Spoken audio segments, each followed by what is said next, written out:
नमस्ते दोस्तों, आज की कहानी है धुंध। अरे अब बस भी करो रघु की माँ, क्या बहू को पूरी दुकान भेज देने का इरादा है? मेरा बस चले तो भेज ही दूँ, पर अब अपने हाथों में इतना दम तो नहीं है। अरे कमिश्नर की बेटी है, कितना तो दिया है शादी में बेटी को, थोड़ा सा शगुन भेजकर हमें अपनी जगहसाई करानी है क्या?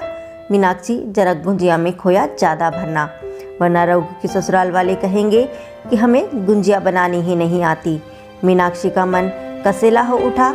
इतनी आव भगत से कभी उसके मायके तो गया नहीं। कुछ मानते हैं उसकी शादी 10 साल पूर्व हुई थी।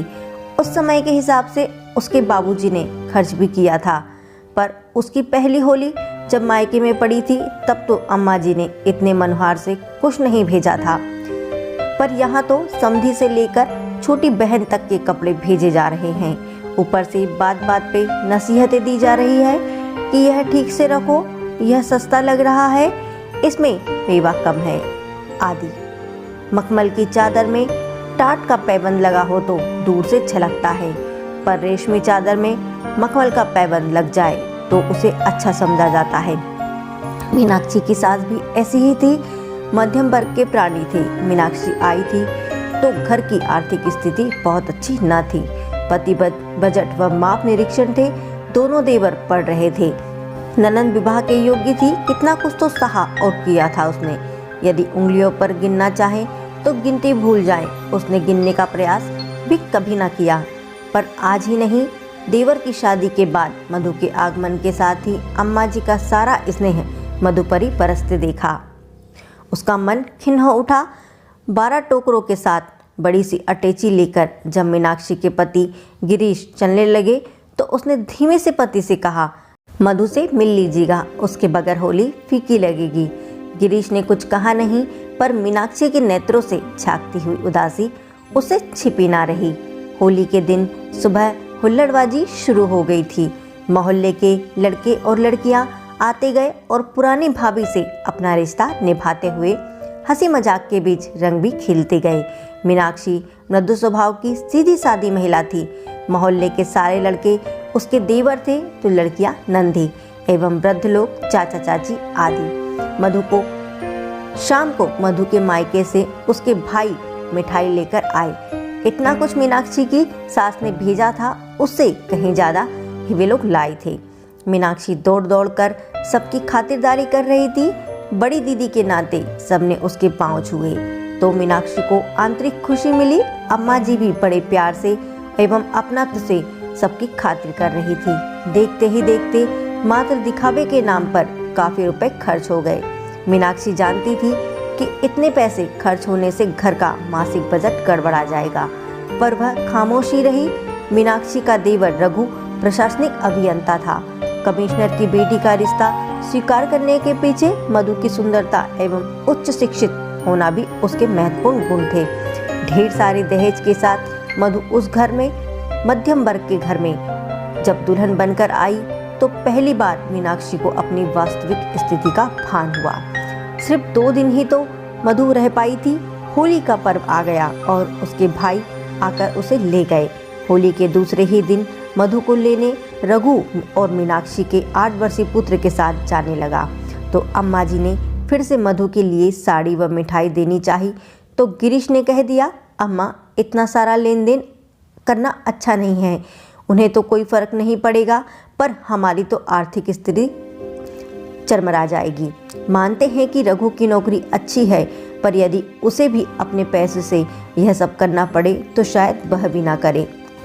तो क्या कुछ ना भेजकर अपनी नाक नीची करवाएं? सुना तुमने, वह पति से बोली। क्या हमें अपनी बहू को कुछ उपहार नहीं भेजना चाहिए? आखिर इतना कुछ दिया है उन्होंने, पर रघु की माँ दिया तो उन्होंने अपनी बेटी को है, और जो कुछ भी नगद दिया है उस पर हमारा कोई हक नहीं बनता। वह हमने मधु और रघु के संयुक्त खाते में जमा करवा दिया है। इतना कुछ खर्च करना तो मुझे भी ठीक नहीं लग रहा है। पति का समर्थन ना मिलते देख अम्मा जी चुप हो गई। हालांकि उनके चेहरे से यह प्रतीत हो रहा था कि वह इससे संतुष्ट नहीं है। दोपहर का सारा काम निपटाकर मीनाक्षी अपने कमरे में चली आई थी। मधु भी सुबह आ गई थी।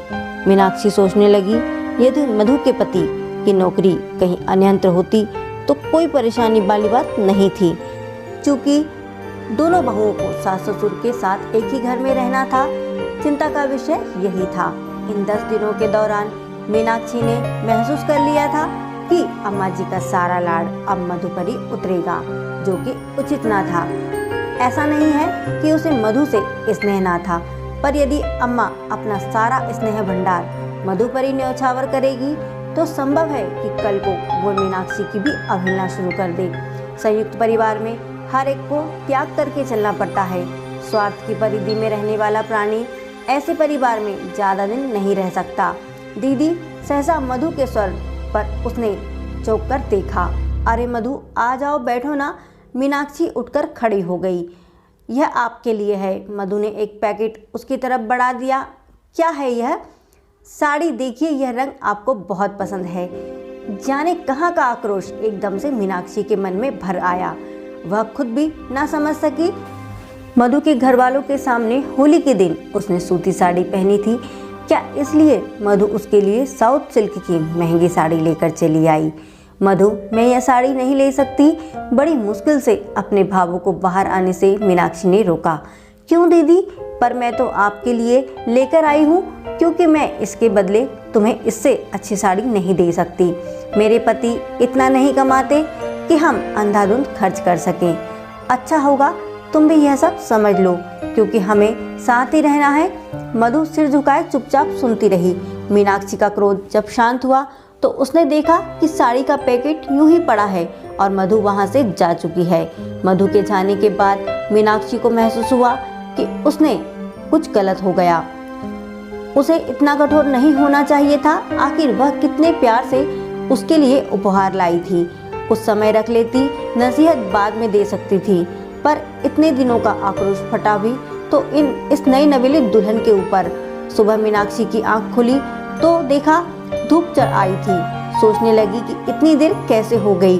कमरे से बाहर निकलकर उसने देखा हर कोई अपने काम में लगा है। मधु ने उसे देखते ही कहा, आप सो रही थी दीदी, इस कारण मैंने चाय नहीं आपको दी। आप ब्रश कर ले, तब तक मैं चाय बनाती हूँ। मीनाक्षी के लिए सब कुछ अप्रत्याशित था।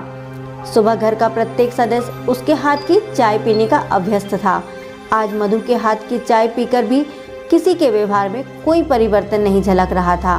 बाबूजी वैसे ही लॉन में अखबार पढ़ रहे थे। अम्मा जी नहाकर भीगे बालों से धूप में कुर्सी डाले माला फेर रही थी। रघु दाढ़ी बना रहा था और गिरीश दोनों बच्चों के साथ लॉन में खेल रहा था। दोपहर के भोजन के लिए मीनाक्षी रसोई में पहुंची तो देखा मधु डलिया में सब्जी निकाल रही थी। सब्जी क्या बनेगी दीदी? देखो मधु, अभी तुम नई नवेली हो, नई बहू का को यूं काम करना अच्छा नहीं लगता। कुछ दिन आराम करो फिर काम करना। यह कैसे हो सकता है कि आप काम करें और मैं आराम करूं? आप बताती जाएं, मैं सब करती जाऊंगी। बात सीधी थी, पर ना जाने क्यों मीनाक्षी को लग रहा था कि उसका स्थान मधु हथियाती जा रही है। पर घर की पूरी जिम्मेदारी ओढ़कर पहले जहां वह कभी कभी झुंझला जाती थी, आज उसी को हस्तांतरित होता देख वह बेचैन हो उठी। वह गर्मी की उमस भरी दोपहर थी। अम्मा व बाबूजी किसी शादी में दूसरे शहर गए थे। घर पर मधु एवं मीनाक्षी ही थी। मीनाक्षी ज्यादा ना बोलती, पर मधु सदा उसके साथ साथ लगी रहती। मीनाक्षी को हमेशा लगता कि मधु अपनी अमीरी का रौब मारेगी, अपनी आर्थिक संपन्नता का एहसास जताएगी, पर मधु के व्यवहार से ऐसा कुछ भी ना था। उस दिन दोपहर को मीनाक्षी को आंगन में कुछ नीचे हलचल सुनाई दी। उसने झांक कर देखा, मधु की माँ एवं भाई आए हुए थे। साथ में छोटी बहन भी थी। वह झट से नीचे उतर आई। आइए माँ जी, बड़ा अच्छा हुआ आप आ गई। अरे मधु और सुधा भी आए हैं। अरे मधु, देखो कौन आया है।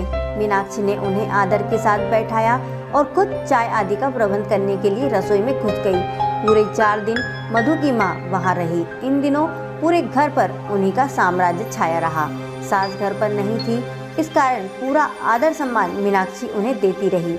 इसका परिणाम यह रहा कि वे हर घड़ी हर चीज के बारे में अपनी राय जताती रही। गिरीश वैसे ही शांत स्वभाव का था। मधु की माँ की बात को वह खामोशी से सुनता रहता। रघु का भी स्वभाव सीधा साधा था। इस कारण पूरे घर में मालिकाना अंदाज में मधु की माँ घूमती रही। एक दिन मीनाक्षी ने सुना कि वे मधु से कह रही थी, मेरी माँ रघु से कहकर तबादला कहीं और करवा ले। मुझे तो तुम्हारे जेठ व जेठानी का स्तर अच्छा नहीं लगता। देख, रघु का वेतन ज्यादा है, पर एक साथ रहने से उसका सारा वेतन इसी घर में खर्च हो जाता है। कैसी बातें करती हो माँ? एक तो इनकी नौकरी ऐसी है कि कभी भी तबादला हो सकता है। जितने दिन हमें साथ में रहना है, हम कलह कर कर क्यों रहें? फिर नौकरी से अवकाश के बाद हमें साथ ही तो रहना है। क्या हमारी इस हरकतों से भैया और भाभी को तकलीफ नहीं होगी? तुम मकान क्या यही बनाओगी? मैंने तो तेरे बाबूजी से जमीन की बात भी कर ली है। नहीं माँ, मकान तो यही रहेगा। हाँ, दोनों भाई मिलकर इसकी मरम्मत करवा लेंगे। सब एक ही परिवार में तो हैं। मधु की माँ एवं भाई बहन की विदाई मीनाक्षी ने अपनी समझ और हैसियत से अच्छी तरह की। सुधा को उसने फिल्म दिखाई थी, मधु को एक बैगी शर्ट दिया। दोनों का स्वभाव उसे बहुत अच्छा लगा था। सुधा से उसके पलंग का नाइट लैम्प टूट गया था, पर मीनाक्षी ने डांटने की बजाय उसे तसल्ली दी थी और मधु को भी सुधा को डांटने से रोक दिया था। तब मधु की माँ बोली थी, क्या हो गया? शीशा ही तो टूटा है। सुधा को क्या पता कि यहाँ की हर चीज अनमोल है, दूसरी आने में सालों लग जाते। माँ मधु की क्रोध भरी आवाज पर मीनाक्षी ने झट से उसका हाथ थाम लिया। नहीं मधु, मीनाक्षी की सास जब लौट कर आई तो उन्हें पता चला कि मधु की माँ आई थी, तो उन्होंने शोर मचाना शुरू कर दिया। अरे कुछ खातिरदारी भी की है या यूं ही टरका दिया? अरे मधु बेटी, माँ का ध्यान ठीक से रखा कि नहीं? तभी बाबूजी ने गुस्से से पत्नी से कहा, तुम तो ऐसे चिल्ला रही हो मानो रघु की सास नहीं तुम्हारी बेटी की सास आई हो। यह देखो, हीरे की अंगूठी। पति को दिखाते हुए वे बोली, दी है किसी ने मुझे ऐसी अंगूठी? रघु की ससुराल की बदौलत हीरा तो पहन लिया। कैसे प्यार से समधिन के लिए भेजी थी उन्होंने। तुम तो बाबूजी इतना कहकर चुप हो गए। वे समझ गए कि उनके सिर पर झूठे वैभव का भूत सवार है। धीरे धीरे दिन बीतने लगे। मधु का पांव भारी हुआ। अम्मा जी की खुशी की सीमा न रही। काफी दिनों के बाद घर में किसी बच्चे की किलकारी गूंजने वाली थी। मीनाक्षी ने इतने दिनों में यह महसूस किया कि मधु काफी सुलझे विचारों की लड़की है। अपने मायके की अमीरी का जरा भी दम उसने नहीं है। एक दिन उसने देखा उसका बेटा पंकज अपनी पुस्तक लिए मधु के पास बैठा है। क्या पढ़ रहा है बेटा? चाची से गणित। तुम्हें पता है माँ, चाची गणित बहुत अच्छा पढ़ाती है। मीनाक्षी ने हंसकर कहा। हाँ में सिर हिला दिया। मधु ने उसे देखकर उठते हुए कहा, आइए ना दीदी बैठिए। ठीक है मधु, तुम पढ़ाओ, मैं रसोई में देखती हूँ। अच्छा दीदी कहकर मधु फिर से पंकज को पढ़ाने लगी। मौसम बदलते हैं, ऋतु के साथ फूलों के रंग भी बदलते हैं। एक नहीं बदला तो इंसान का मन, लेकिन कभी ऐसा भी होता है कि किसी घटना ने मानव का हृदय परिवर्तन कर दिया हो। मीनाक्षी ने 10 वर्ष जिस परिवेश में बिताए थे, अमीरी का उसमें कोई स्थान न था। उसने सास के व्यंग्यवाणों को झेला था तो ससुर का स्नेह भी पाया था। पति का प्यार मिला था, देवर से इज्जत और बच्चों से वात्सल्य। इस पूरे परिवार में व्यवधान पड़ा था मधु के आगमन से। इसको भी वह सुगमता से व्यवस्थित कर लेती यदि अम्मा हर बात में यह एहसास न जताती रहती कि मधु बड़े घर की बेटी है। दिवाली आई और बीत गई।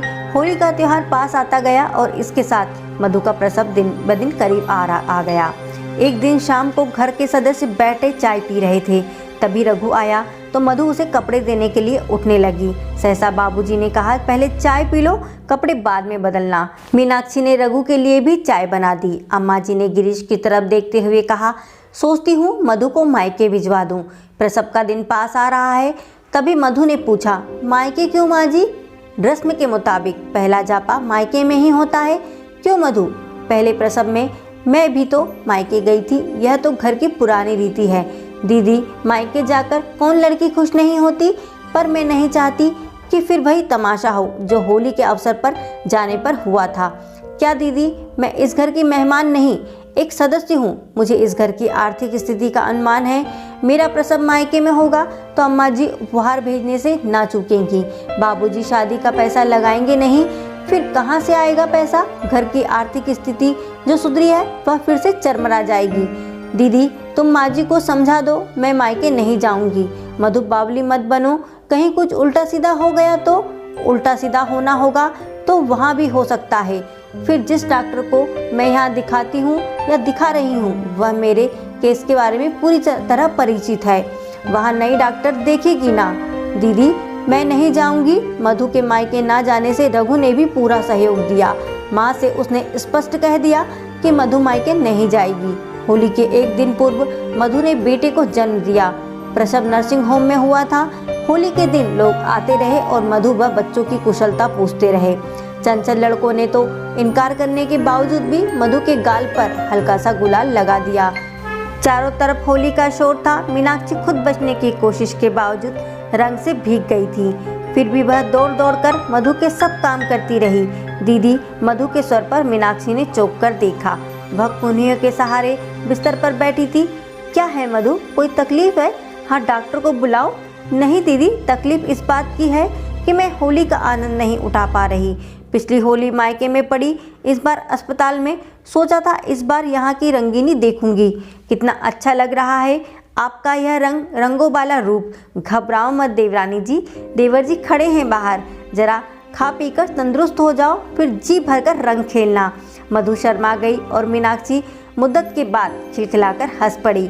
उसके मन पर जो छाई हुई धुंध थी वह छट गई। बाहर शोर मचा था, बुरा ना मानो होली है। दोस्तों, संयुक्त परिवार की ये कहानी आपको कैसी लगी कमेंट में ज़रूर बताइएगा। और अगर आपको ये कहानी अच्छी लगी तो please like share and subscribe जरूर करें। जय हिंद, जय भारत। फिर मिलेंगे अगली कहानी के साथ दोस्तों। वंदे मातरम।